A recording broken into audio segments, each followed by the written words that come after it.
So I want to welcome everyone back to another video today, where today we're going to be talking about the Mbeumo frustration, where reports are coming that the Cameroonian manager has spoken with Mbeumo and he's told him he is obviously frustrated with the length of time this transfer has taken. If I could just ask if you could like and subscribe the video, please, and share, then that would mean a lot to me. And if you want to introduce yourself. Yeah, so makes sense. The Red Indian, um, again, another United supporter that is getting disillusioned with this transfer window. But I guess it is what it is, isn't it? A lot of the people that I've been watching recently are getting now on the frustrated side, and now are thinking they're getting worried because everyone. You get obviously the younger supporters I've seen that are going a bit crazy. They're getting a bit angry, etc. But a lot of people are keeping calm. But now I think it's time to a bit worry, like you said with the Whistle news. So yeah, so with the reports today, it was that Nottingham Forest came in with a 25 million pound bid, and this was reported from Ornstein. So we know we can at least trust this transfer news as well. So it's obviously 25 million short of what they're wanting, but the fact of the matter is, Nottingham Forest seem to be accelerating talks. That also means that Brentford are going to have more money, so that means they're going to be less inclined and probably going to try to ask for more money. So the fact of the matter is, Man United have waited so long that now it could look like we're going to be paying more over the odds for him.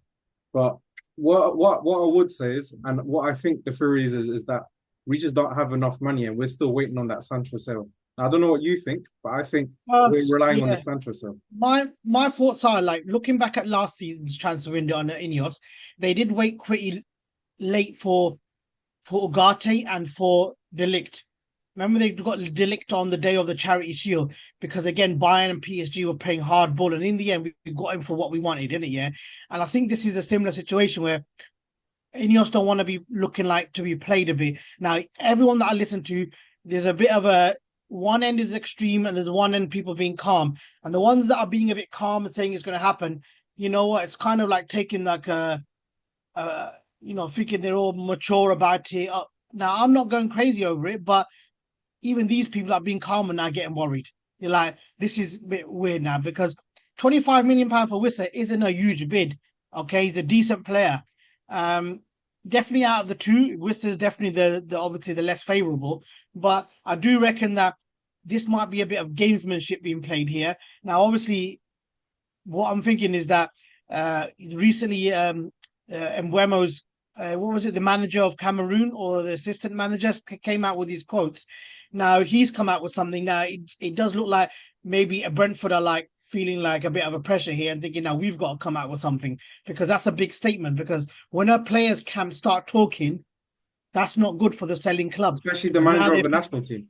exactly. So now they're thinking that you know what this is the first stage of him. The second stage could be him full out coming out himself saying this is what's going on with my future. This is unacceptable. And obviously, the last thing they don't want is them to come out with a full blown kind of I'm not playing for you again, and I want to transfer because he's kept calm and professional so far, but this could be a bit of gamesmanship now because now they've countered it with this kind of okay, with a 25 million bid for Wissa. They're not going to sell both of them. Now, the better if they were going to sell one of them, it would be Embuemo. Why? Because he's in a year's time, he's going for free. He's got 1 year plus an extension. They don't want to trigger his extension because the player will not like them to do that because he is at a stage now. He feels he can play for a bigger club. If they deny him an extra year, that's going to be lethal now and very bad for Brentford because they're on a very tricky tightrope next season. They've lost a manager that's kept them stable for so many years. It could go very wrong for them next season. So either they get a good transfer fund now and help the new manager, or they play this hardball game and in the end next season, maybe not now, next season they suffer. And letting go of Wissa, yeah, they could do that and they could keep him Wemo, but the problems they're just kicking the can down the road. Now it's getting very frustrating, but even like I said, we can remain calm. Ineos are looking a little bit silly here because 5 weeks to work out a structure is very, very strange, or 6 weeks, or however long it's been.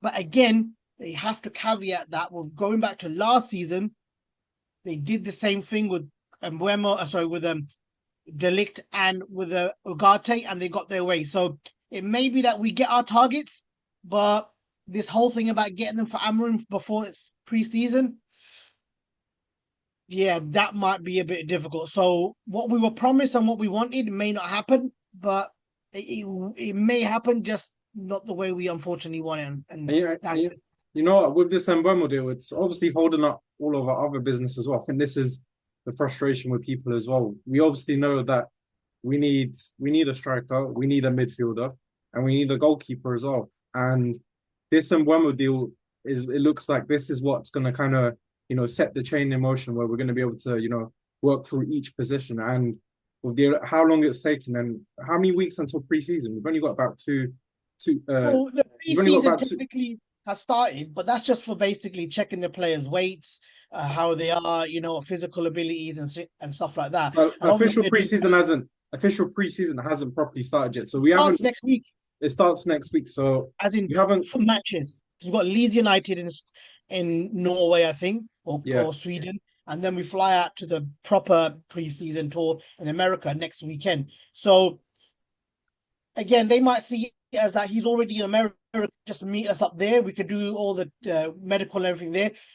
It's not ideal, but Amorim may have to, because Amorim knows, he did say, look, there's two transfer windows, one with the Champions League win and one without it. So he knows what's been played out here. So I don't think you're going to get much of moaning from him in the media. You'll get some frustration, and he'll say, yeah, well, it's frustrating. He's an honest manager.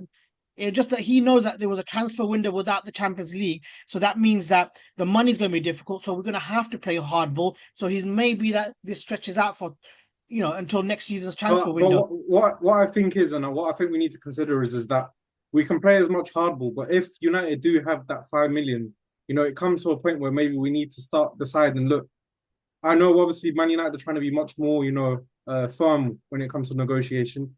Usually in the past with the Glazers, we've had it where teams just take us for a joke and we pay them whatever, and our transfer negotiations Yeah. are a joke.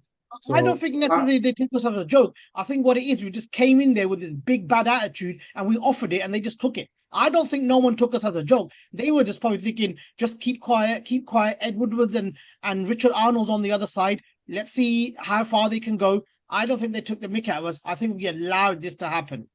But anyway, sorry, that was digressing. but Sorry. yeah, no. It's like what you were saying. Yeah, yeah. So I just think maybe this is the new United where we're trying to be firm, but at the end of the day, with the preseason coming up, we can only be firm for so long before we need to start doing things. I mean, we saw the news today as well, where Garnacho has now going to be resuming first team training. Yeah. So that's another potential outgoing where, now we're not even going to be able to get money for a player that wants to leave. He doesn't want to be here. Amarim literally told him he wants him to leave. So that's another 30, 40 million where we could have been getting a striker. For me, as I said, I don't want to see Garnacho here next season. We need a fresh new start. We need fresh new ideas. Yeah, So but I've said it to you before. I think that these players, they've asked them not to come back to training. Yet now Rashford already turned up on the second day. Now they've gave him the opportunity to say come back next week when we're on the tour. How sly was that? So while we're on the tour, they're like, yeah, come back. No one's here anyway. You know what?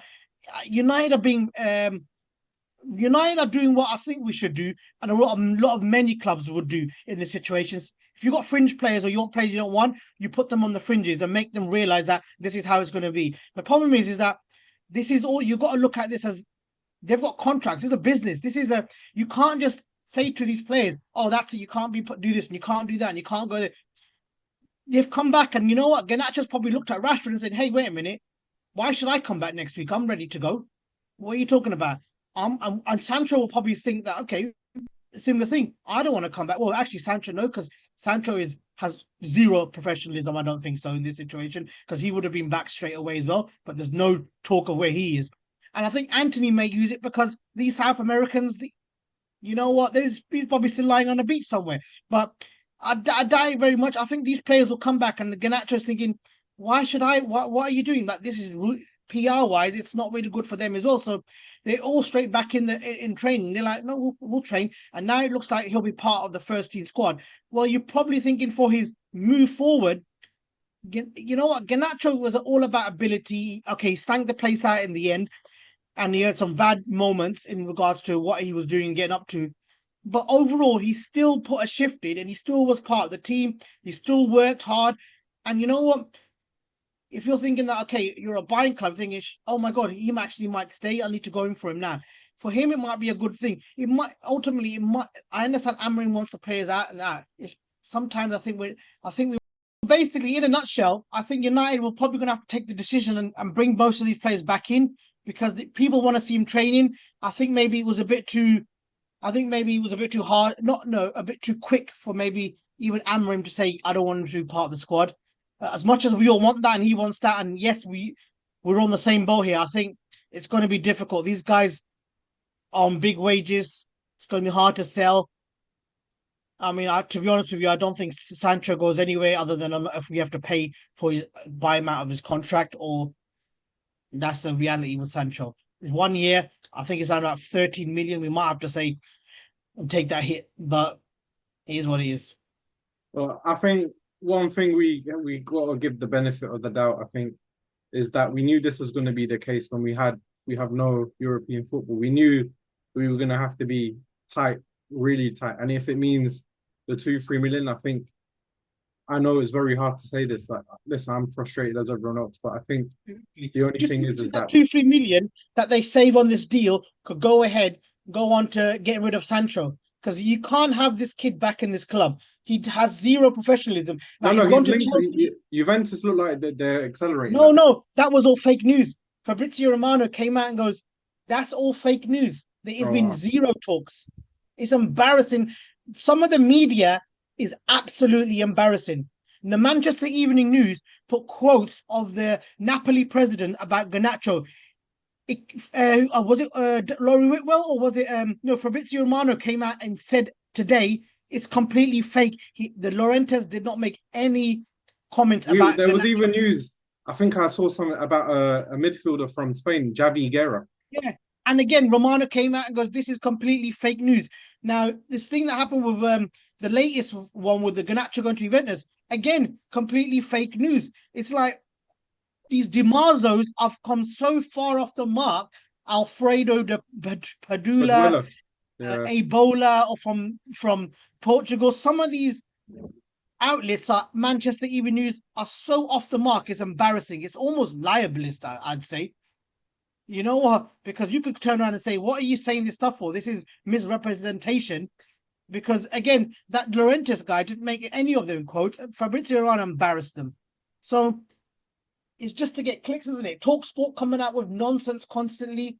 It's just nonsense. But this is the world we live in, the social media age. So you got to watch where you're picking your news up from. But in the whole part, like I said with Sancho, I think you get a couple of million here, you get a couple of million there, and you pay the kid off, and you say, "Go and live your life somewhere else. Thank you very much," but it just didn't work. I mean, I think the 10, 20 years time, 30 years time, he may look back on his career and he may regret the decisions he's made. That's just a matter of fact. I think you know what. Well, That is just a matter of fact. and we've come to the end of the video anyway. So, as I said, there's not that much news out there. Obviously, the Mbeumo deal is obviously the key one that everyone's looking at to kind of kickstart this whole transfer window. Obviously, it doesn't look like it could even be done this week. It sounds sad to say this, but this looks like it's going to drag on for a while longer. So we're going to have to all strap in. We're all going to have to be ready for this. I mean, we got to hope that there's some outgoings out there. But yeah, do you want to say anything before we cut off? No, that's it, guys. Like I said, season's coming fast up quickly. Like and subscribe to the channel. I've always said it. If you're interested in conspiracy theories, modern day theories, some real good documentaries, come visit my channel. Super Makes Sense. My latest video is all about the drunken and stoned ape theories. It's real fascinating. I think you'll all like it for a bit of fun. It's a bit serious as well, but yeah. Other than that, it is what it is, isn't it, with United right now? In one hand, remember last season we kept saying there's too many leaks and United shouldn't be doing this. Now it just seems to be it's gone too far the other way. They were just completely stum. Innit? We just don't know Yeah. what's going on. And we have look, we're gonna have to restart this a bit because we have to quickly mention the recruitment team they're building. They're almost Are we thinking about this transfer window in a completely wrong way? Maybe the transfers are taking a sideshow where, but actually they're building the actual transfer foundation still. You know, because they're recruiting for head of scouts and things like that. Maybe next season is where, like I said, we're still building the actual foundations of the club and how it is. So I know we're at the end of the video, but I know we also signed a kid from Le Havre. yeah, So and he's going same to the same youth service, academy, I yeah? think Rafael Varane is from as well. So it obviously looks like a building for the youth. But yeah, guys, as I said, end of the video. If you could please like Yeah. and subscribe, and we'll catch you in the next one. Hopefully, the next one is Here We Land.